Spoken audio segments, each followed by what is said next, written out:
இப்போ நம்முடன் கதை சொல்ல போறேன்னு ஒருத்தங்க கதை சொல்ல வந்திருக்காங்க. யார் எங்கேருந்து கேட்கலாம்? வணக்கம். வணக்கம், நான் வேலூர் மாவட்டம் கட்பாடியிலிருந்து சந்திரசேகர் பேசுறேன். வணக்கம், வாருங்கள் தம்பி. என்ன கதை சொல்ல போறீங்க இன்னைக்கு? இன்னைக்கு என்ன கதைனாக்கா, ஒரு வீட்டுல அம்மா அப்பா பையன் எல்லாரும் இருக்கிறாங்க. சரி. அப்பாவும் பையனும் தான் எப்பொழுதுமே ஒன்னா படுத்து தூங்குவாங்க. சரி. அப்போ தீபாவளி அப்படிங்கிற ஒரு ஃபங்க்ஷன் வரக்கூடிய அந்த காலகட்டம். அந்த குடும்பம் வந்து ஒரு நடுத்தரமான குடும்பம். ஒவ்வொரு தீபாவளிக்கு முன்னாடியும் பையன் வந்து அப்பா கிட்ட எனக்கு இது வாங்கி கொடு அது வாங்கி கொடு அப்படின்னு கேட்பாப்படி. ஆனா அப்பாவால எல்லா பொருட்களையும் வாங்கி கொடுக்க முடியாத ஒரு சூழ்நிலை. எனக்கு ஒரு ஆசை, ஒரு தீபாவளியாக நான் வாழ திறக்காம அப்பா எனக்கு ட்ரெஸ் ஸ்வீட்டு எனக்கு வேண்டிய பட்டாசு எல்லாம் வாங்கி கொடுக்குறாரு இல்லையா அப்படிங்கறத நான் செக் பண்ணோம் அப்படிங்கிறான். அப்போ நைட்டு படுக்கும் பொழுது உங்க அப்பா தீபாவளி சமயத்துல கூப்பிடுறாரு, திரும்பி படுறா உன் கூட கொஞ்சம் பேசணும் அப்படின்ட்டு. இந்த பையனுக்கா பயங்கர கோபம், தன் அப்பா கூட பேசவே முடியாது அப்படின்னு சொல்லிட்டு திரும்பி படுத்துட்டு இருக்கான். டேய் கண்ணா திரும்பிடா அப்படின்னா, போப்பா நான் உன் கூட பேச மாட்டேன், நான் திரும்ப மாட்டேன், எனக்கு டைம் ஆச்சு அப்படிங்கிறான். இல்லடா உன்கிட்ட ஒரு விஷயம் சொல்லணும், திரும்பிடா அப்படிங்கிறாரு. இல்ல எனக்கு நேரம் இல்ல, என்னால பேச முடியாது, நான் தூங்கணும், நாளைக்கு ஸ்கூலுக்கு போகணும் அப்படிங்கிற. அப்படி அவங்க அப்பாவுக்கு சரி பையன் வந்து ஏதோ அப்செட்ல இருக்கா அப்படின்னு நல்லா தெரிஞ்சுக்கிட்டாரு அவருடைய பேச்சை வச்சு. சரி நீ தூங்குப்பா அப்படின்ட்டு அவர் தூங்க வைக்கிறாரு. அவன் தூங்கின உடனே காலையில எப்படி இருந்தாலும் முகம் கழுவுவான், பாத்ரூம் சைடு போவான். அந்த பக்கத்துல ஒரு பெரிய டேபிள் இருக்கு. அந்த டேபிள்ல ஒரு லெட்டர், அதுக்கப்புறமா அவருக்கு வாங்கி கொடுத்த அந்த ஸ்வீட்ஸ் அந்த ஸ்நாக்ஸ் அப்புறமா அந்த வெடி எல்லாமே வச்சு ஒரு லெட்டர் எழுதிட்டாரு. கண்ணா நேற்று அப்பா நிறைய வாட்டி கூப்பிட்டேன் பேசணும்னு, நீ என் கூட பேசவே இல்லை, இருந்தாலும் பரவாயில்ல இந்த தீபாவளிக்காக உனக்கு ட்ரெஸ் உனக்கு பிடிக்கிற ஸ்வீட்ஸ் எல்லாம் அப்பா வாங்கி வச்சிருக்கேன், நேற்று நைட்டே இதை கொடுக்கணும் அப்படின்னு நினைச்சேன், நீ என் கூட பேசவே இல்லை, என்ன கூட திரும்பியும் பார்க்கல, இருந்தாலும் பரவாயில்ல அப்படின்னு லெட்டர் எழுதி வச்சிருக்கிறாரு. காரணம் இந்த பையன் எழுந்துக்கிறதுக்கு முன்னாடியே அவர் அப்பா எழுந்து வேலைக்கு போகக்கூடிய நிதி நெருக்கடியில இருக்காரு. பையன் அவன் வந்து ஒரு டீனேஜ் தான். அந்த லெட்டரை பார்த்து படிச்ச உடனே அவனுக்கு மனசு ரொம்ப வருத்தமாயிடுது.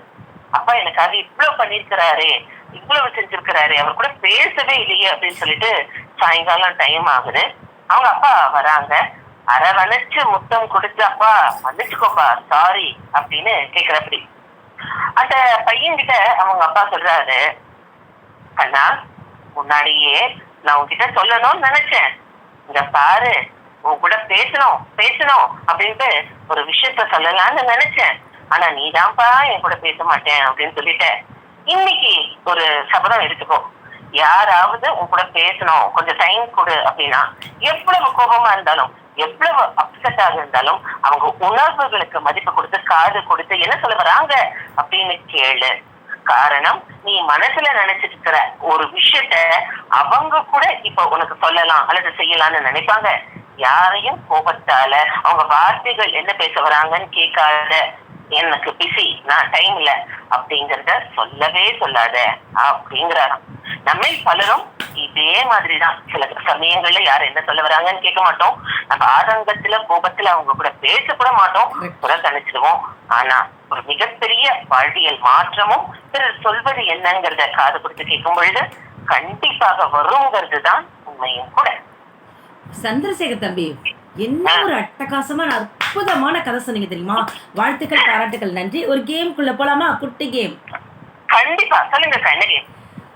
அதாவது 5 எழுத்துக்கள் நான் சொல்லுவேன். அந்த 5 எழுத்துக்களை துவங்கக்கூடிய தமிழ் திரைப்படங்கள் பெயர் கடகடன் ஒன்னு சொன்னாலே போதும். அந்த எழுத்துக்கு ரெடியா? ச குரில். ச குரிலா? தங்கமகன். ச ச சாவா? Okay.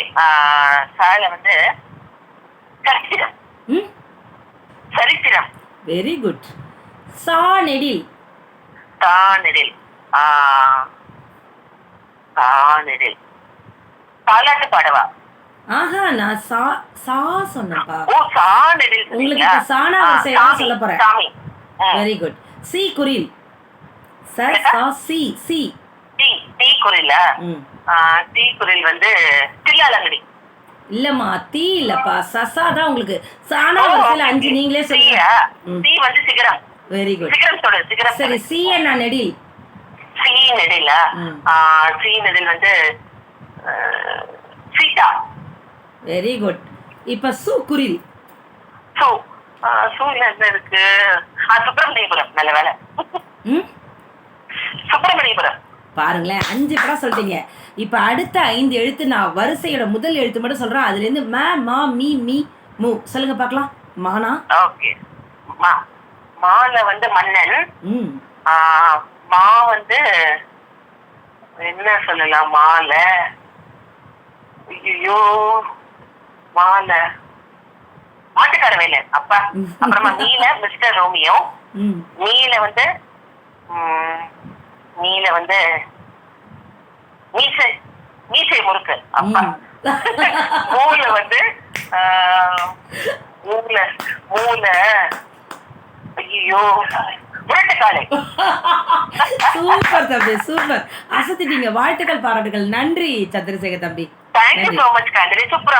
By bye bye bye bye bye bye bye by.